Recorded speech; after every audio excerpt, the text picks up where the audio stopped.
Hey guys, today we are going to be doing another topic video. This week I asked you guys what are some really good performances that you like in movies that you consider bad. I figured this would be easier. I did a reverse version of this a few weeks ago where I did bad performances in good movies. I think back in the old days maybe the acting wasn't so great, but the writing was top notch. And nowadays I think the writing is not so good and the acting has never been better. Before we get into all that, I'm going to plug my website. It is deepfocuslens.com. I am an artist. I do commissioned portraits and I sell prints of my work. If that is something that you're interested in, you can always go to the link below. And if you have a question about a commission or anything like that, you can always email me. My email is in the description box below. All right, first response. Denzel Washington in like everything he's been in.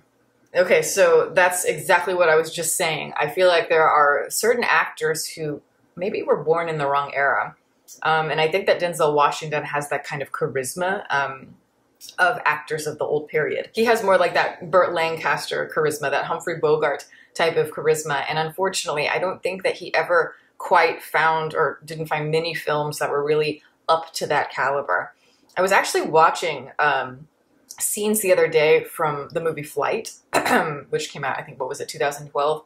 And I had forgotten just how good Denzel is in that film. Now, the film itself, it has some, I think, some strong moments, and it actually has some quite poignant moments, and it's a great premise. The idea behind it is absolutely fantastic. It is a little uneven. I often do feel that way with Zemeckis films, but Denzel is brilliant in it. You know, talk about somebody who can capture so much with so little. Doesn't have to do much with the face, and yet you feel everything. You feel the weight of everything. He doesn't have to go into a backstory. It's almost as if you can see it all, just in the way that he carries himself. But yeah, he's done so many amazing performances over the years, and we tend to remember the performances, I think, more than the movie. So a tribute to the actor. Okay, this might be a bit of a hot take, but Bill Murray as Bob Harris in Lost in Translation.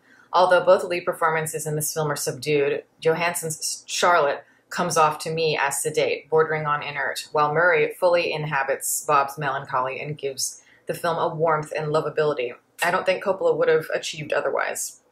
Subtract Murray from the equation and suddenly Lost in Translation starts to look like a run-of-the-mill Sofia Coppola production. Shoegazy, meandering, almost more still life than motion picture. Yes, absolutely. But yeah, you know, with Sofia Coppola, I don't know if there's been this resurgence of, especially kind of like feminist film critics and feminist academics who are talking about, oh, you know, like there's this resurgence of why isn't Sofia Coppola more recognized? And I couldn't disagree with them more. I think she's really overrated. And, you know, I have talked about, I think she has a certain talent for aesthetic, mood, all those things that you're talking about here.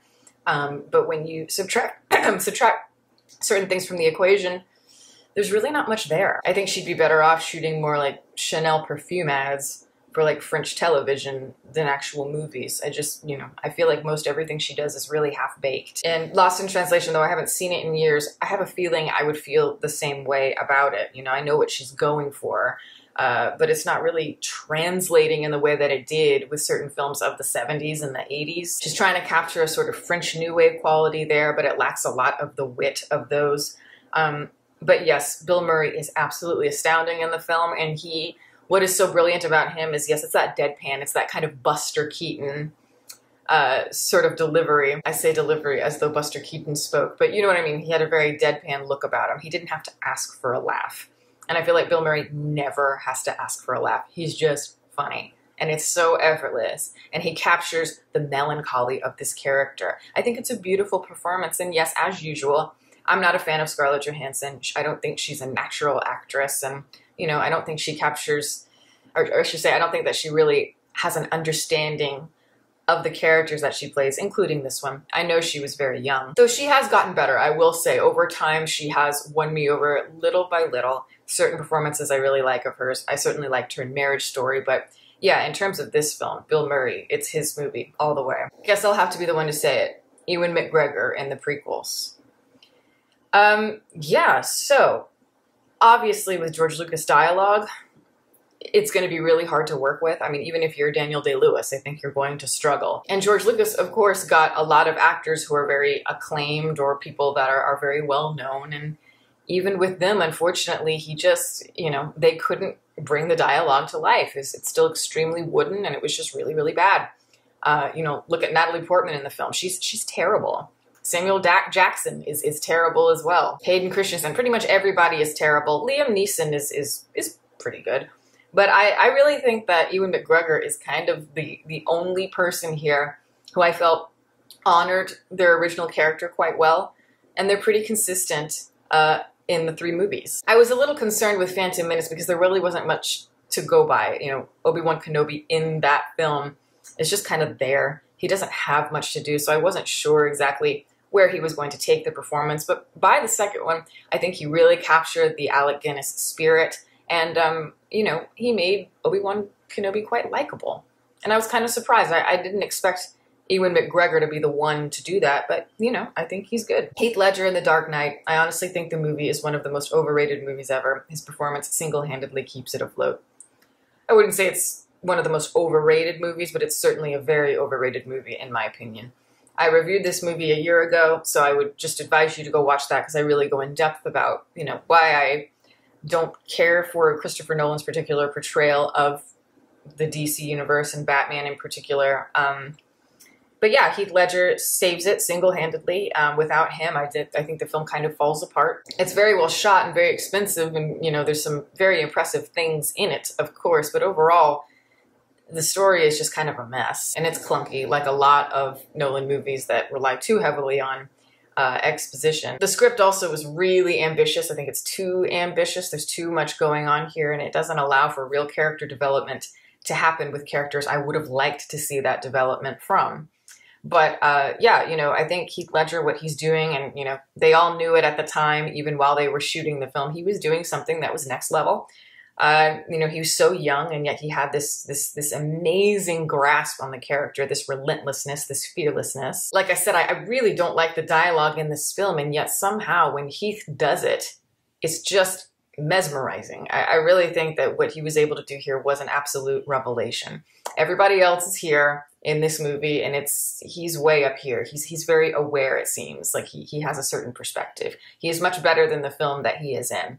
You get to the third act, especially, and it gets really muddled, and it does not stick the landing. I think it's kind of an act that fizzles, even for the Joker. But yeah, of course, there are certain scenes that are, I think, just bone-chilling. I mean, this is a real kind of punk rock sort of portrayal of the Joker, and I'm here for it. I don't think anybody in live action has come even close. So, and speaking of the Joker, this might be unoriginal to say, but Margot Robbie as Harley Quinn in Suicide Squad. I don't think I know anyone who likes this film. It's hot garbage. However, anytime Harley is on screen, I'm slightly captivated. Margot likes to have fun with this character, and it shows. Yeah, I think that I don't like Margot Robbie as Harley Quinn, and I think I'm in the minority on that. I do agree with you that Suicide Squad is terrible. I mean, I didn't even make it through that film. But yeah, Margot Robbie as Harley Quinn. I think Harley Quinn is a very, very hard character to pull off, because I think ultimately the power of her is that, you know, she is deeply tragic, a delusional, cripplingly insecure person who has this light about her, this charm. She is a bad girl, but there's certainly a pathos there. And I know, like, you know, in the original, in Batman the Animated Series, as an example, you know, they talked about it would be better for her to be like a Lucille Ball type. To me, there's a lot of shades to this character, and Margot Robbie, unfortunately, she's just not, to me, I don't think that she's a very good actor. She's fine.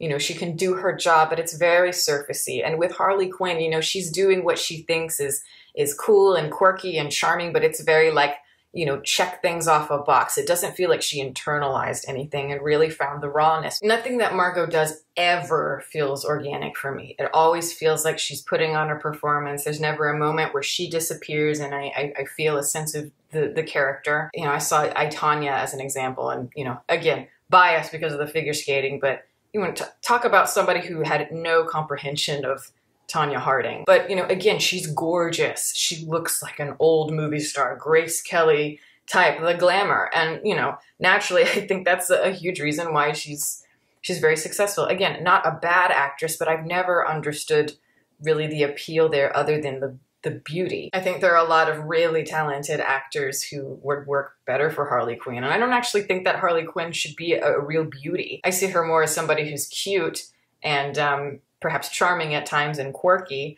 And, you know, through that, little by little, we start to see the beauty come out in her. But, you know, whatever. There's nothing really about Suicide Squad that I liked, but I would love to see somebody play Harley Quinn who has a real understanding of the character and a real understanding of performance. Willem Dafoe in Boondock Saints. He steals the show in every scene he's in. His performance elevated an okay action movie into an experience. I don't know. I think that The Boondock Saints is a terrible movie. I think it's, and I only saw it once, and I saw it years and years and years ago, but I've talked about it before. It was one of the worst movies I had ever seen, as in it made me feel unclean. It made me feel even kind of nauseous, and I don't even know why. There was just something about it that really got under my skin, and I loathe it. Even Willem Dafoe couldn't save it for me. I took a shower after that movie was over. But yeah, you know, it's just a movie full of Scorsese cliches and you know, gangster movie type cliches, but done really horribly. I don't understand the cult appeal to that film, but at least Willem Dafoe, as usual, is having fun with the part. He's not taking it too seriously. And, you know, there's something about his performance style that is reminiscent of, like, I don't know, like Nicolas Cage, or, you know, especially thinking about like silent actors, like the really great like horror actors. And if you're going to do a lot of scene chewing like that, it's really good when it's in a bad movie because it keeps us, I think, interested, and it breaks up a little bit of the monotony.